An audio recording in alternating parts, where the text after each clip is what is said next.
A West Fort home suffers major fire damage. OPP look into a transport rollover.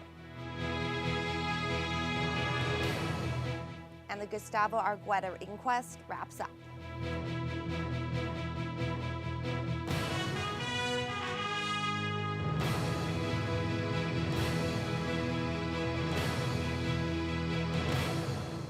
Good evening and thank you for joining us. A family in West Fort is thanking firefighters after a blaze destroyed their roof and attic last night.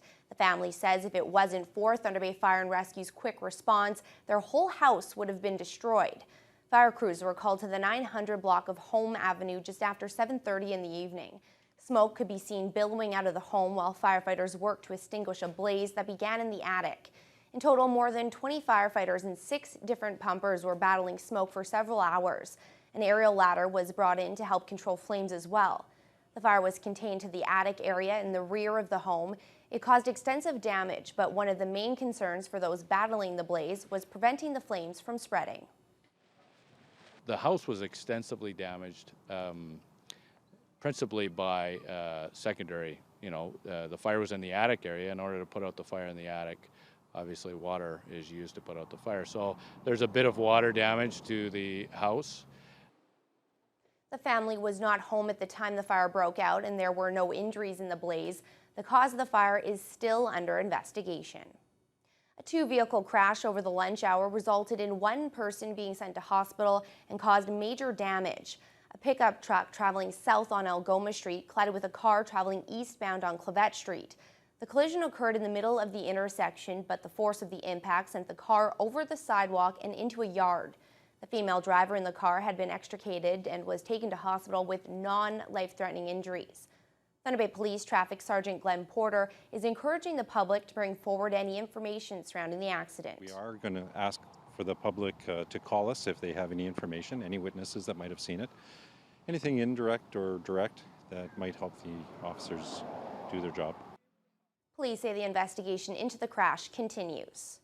Meanwhile, OPP continued to investigate a bizarre accident on the Thunder Bay Expressway last night. A transport flipped onto its side, however, there were no injuries. The rollover occurred during rush hour between 4:30 and 5 yesterday evening.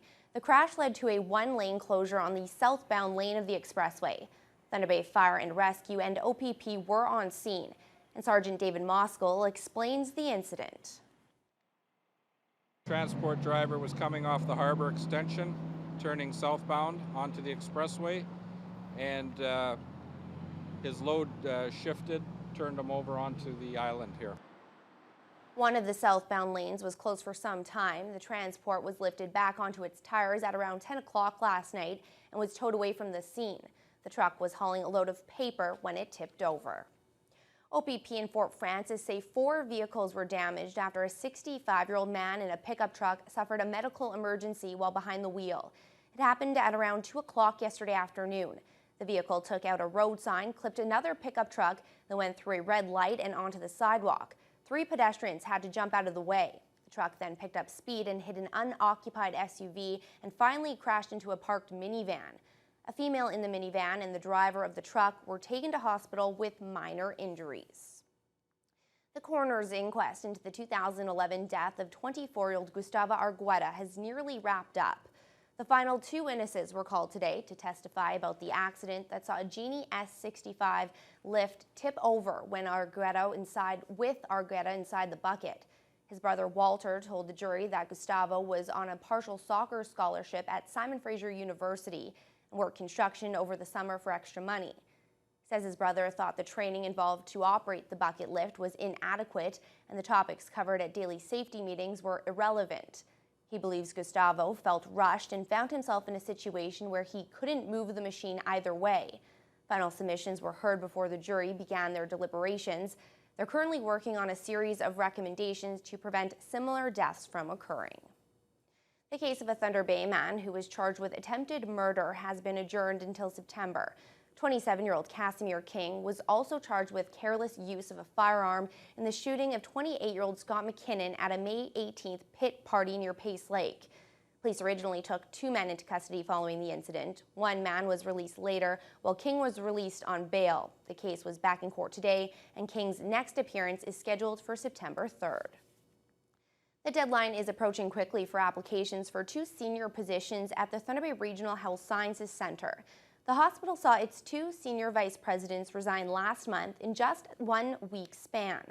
The first vacancy was created when Executive Vice President Scott Potts resigned, who moved into a similar position at St. Joseph's Care Group. Soon after, Vice President of Patient Care Lori Marshall resigned. Hospital President Henri Robichaud says that position is being axed, with some of the responsibilities being absorbed throughout the organization. In its place, a new VP job has been created that will focus on communication, government relations, and Aboriginal care. Robichaud says the goal of the new position is to create more public engagement. We felt we wanted to have a focus there. We want to really bring up the profile of how we provide care to Aboriginals, get aggressive on funding on the government side, and I put a lot of emphasis on engagement when we went through our strategic plan. The deadline is this Friday for applicants for the position. Robichaud hopes to have both vice presidents hired by October 15th. Well, drivers in the Northwood area will once again have to find an alternative route to the Harbour Expressway. Construction and repaving is now underway at the Golf Links Road intersection. City of Thunder Bay project engineer Rick Harms says the project involves the removal of asphalt and repaving of the south side of the intersection. For the next few days, the left and right turning lanes on Golf Links Road are closed. We've started the process to continue paving on the Harbour Expressway. This involves closure of the eastbound lanes, and traffic has been fully diverted to the westbound side. This has impacts on Golf Links Road in that the turning movements onto Golf Links Road, both the left turns and the ramp movements, are currently closed. The project is expected to take until the end of next week and will be the last disruption at the Harbour Expressway. Harm says due to minor complications, the Golf Links 4-laning project is about 2 weeks behind schedule. Completion is now slated for mid-November.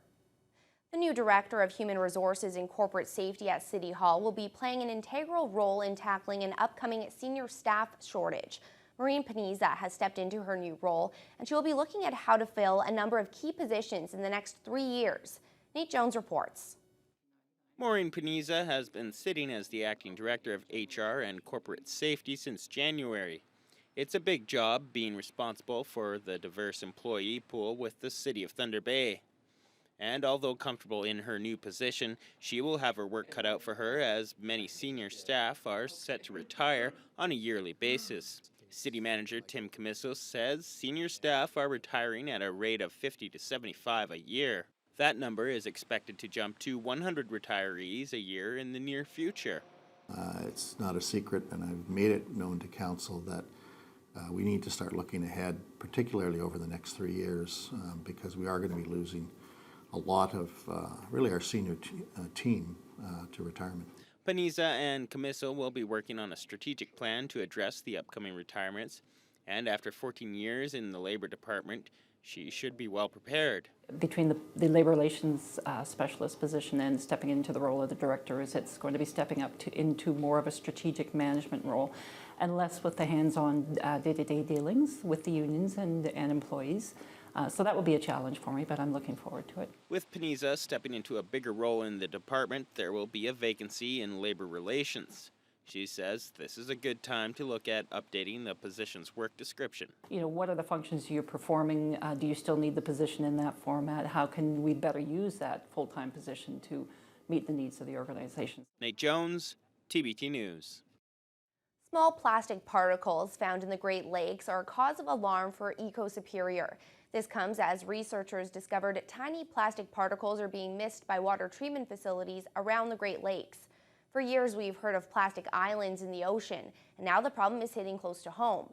Across the Great Lakes, including Lake Superior, tiny microbeads of plastic are being found in the water.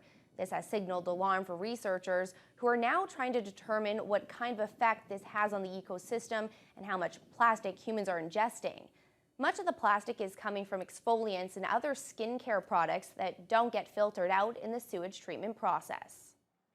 We feel confident that we have water treatment systems. Things that we put down the drain go through a treatment system before being released into the lake. But the fact is that treatment system can't accommodate everything, all of the types of materials and chemicals that we're putting down the drain. It's not meant to capture everything.